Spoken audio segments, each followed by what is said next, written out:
আসসালামু আলাইকুম ওয়া রাহমাতুল্লাহি ওয়া বারাকাতুহু। বন্ধুরা, আজকে আপনাদেরকে একটা বিদাতি মোল্লার ঘটনা শোনাবো। আশরাফ আলী থানভী রহমতুল্লাহ একটা কিতাব লিখেছেন, মুসলমানদের হাসি। ওই কিতাবের মধ্যে পেয়েছি যে এক বেদাতি মোল্লার কাহিনী। তো এক মসজিদে এক বিদাতি মোল্লা থাকে। সে মন গড়া আমল করে, মন গড়া আমল মুসল্লিদেরকে শিক্ষা দেয়, মনে যা চায় তাই করে। তো ওই এলাকার এক বুড়া মহিলা যে চিন্তা করলো যে এইবার কিছু খাবার পাক করে, ভালো কিছু খাবার মসজিদের মোল্লাকে দিয়ে আসবো। তো ওই মুরব্বী মহিলা কিছু খাবার পাক করে, ভালো খাবার পাক করে মসজিদে গিয়ে আসে। এই মুহূর্তে মসজিদের মোল্লা মসজিদের বাইরে চলে গেছে। ওনাকে খুঁজতে খুঁজতে খুঁজতে খুঁজতে না পেয়ে ওই মসজিদে এক মুসাফির ছিল, মুসাফিরকে পাইছে, এই খাবারটা মুসাফিরের হাতে দিয়ে চলে আসছে। মুসাফির খাইলো। তো যখন নাকি মহিলা দিয়া চলে যেতেছে, এর মধ্যে মোল্লা মসজিদের দিকে আবার আসতেছে। তো আসার পথে আবার মুরব্বীকে দেখার পরে বলতেছে, কি ব্যাপার মা, কোথায় গেছিলেন আপনি? বললো যে আমি তোমার জন্য কিছু খাবার নিয়ে আসছিলাম, তোমাকে না পেয়ে মসজিদে এক লোক আছে, এক মুসাফির আছে, তাকে দিয়ে চলে আসছি। এখন মোল্লা ঘরে মসজিদের দিকে দেখে কি সুস্বাদু খাবার, কি গ্রাম বেরিয়েছে, কিন্তু সে খেতে পারলো না।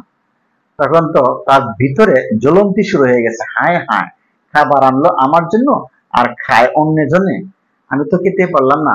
তার ভিতরে একটা আফসোস লাগতেছে। এটা তো অবশ্যই দূর করতে হবে। কিভাবে দূর করা যায়? তো উনি এক বুদ্ধি বের করলো যে একটা লাঠি নিল হাতে। একটা লাঠি হাতে নিয়ে মসজিদের ভিতরে ঢুকিয়া এদিক সেদিক বাড়ি মারে, ওয়ালে বাড়ি মারে, ফিলারে বাড়ি মারে, এরকম বাড়ি মারে চিল্লাচিল্লি করতেছে। তো চিল্লাচিল্লি শুই না গ্রামের মানুষ দৌড়াইয়া মসজিদের দিকে আসতেছে, কি হইলো কি হইলো কি হইলো। আসতে আসতেই এই মোল্লা করছে কি, চিত হয়ে ছাড়, হাত পা চার দিয়ে দিয়া চিত হয়ে শুয়ে মুখ দিয়ে লালা বেড়ে ছেড়ে দিছে। বলতেছে, হুজুর কি হইলো কি হইলো, আপনার কি হইলো কি হইলো কি হইলো। তখন হুজুররা যখন ধরছে, তখন মোল্লা উঠে দাঁড়াইছে যে কি হয়েছে, আপনার কি হয়েছিল? দেখেন, আমি আর আপনাদের এখানে থাকবো না। কেন কেন কেন থাকবেন না, কি হয়েছে? দেখেন, আপনারা এভাবে আমাকে কতদিন আইসা আমাকে বাঁচাবেন এই মুর্দাদের হাত থেকে? হুজুর কি বলতেছেন বুঝলাম না, মুর্দাদের হাত থেকে আমরা বাঁচাইলাম কিভাবে, কোথায় বাঁচাইলাম? দেখেন, এই মসজিদে অনেকেই অনেক খাবার নিয়ে আসে, আর এই খাবারটা আমি একা খাই না। কেন? কারণ এই খাবারটা আপনাদের এলাকায় যত মুর্দা আছে, এই যে কবরস্থানে যত মুর্দা আছে, সমস্ত মুর্দাদেরকে দিয়া পরে আমি খাই। আমি চিনি আপনার এলাকার কোন মুর্দাটা, কারণ আমি অনেক আগের থেকে এখানে আসি, দাফন করি। কোন মুর্দাটা, তাদেরকে দিয়া পরে আমি খাই। এইবার এক বুড়া মহিলায় খাবার নিয়ে আসছে, আমার হাতে না দিয়া এই মুসাফিরের হাতে দিয়ে গেছে।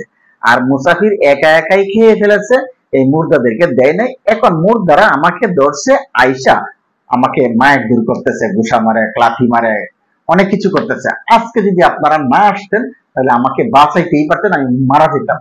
এইভাবে মুর্দাদের হাত থেকে আপনি আর কতদিন, আপনারা কতদিন বাঁচাবেন? আমি অর্থাৎ এখানে থাকতে চাই না, আমি চলে যেতে চাই, আমার একটু ছুটি দেন। কি বলেন হুজুর, সর্বনাশ! তাহলে তো এই কাজ আর করা যাবে না। কোনোদিন কোনো খাবার আর অন্য আপনার হাত ছাড়া কারো হাতে দেওয়া যাবে না। এখন থেকে আপনার হাতে দেওয়া হবে, তারপরও আপনি মসজিদ থেকে যাবেন না, আপনি মসজিদে থাকবেন। তাহলে ভাই, এই হলো বেদাতি মোল্লাদের কীর্তিকলাপ। এরকম ভাবে তারা মন গড়া কিছু আমল করে উম্মতকে জাহান্নামের দিকে নিয়ে যেতেছে। আল্লাহ তাআলা এই সমস্ত বেদাত থেকে আমাদেরকে, আপনাদেরকে সবাইকে হেফাজত করুন।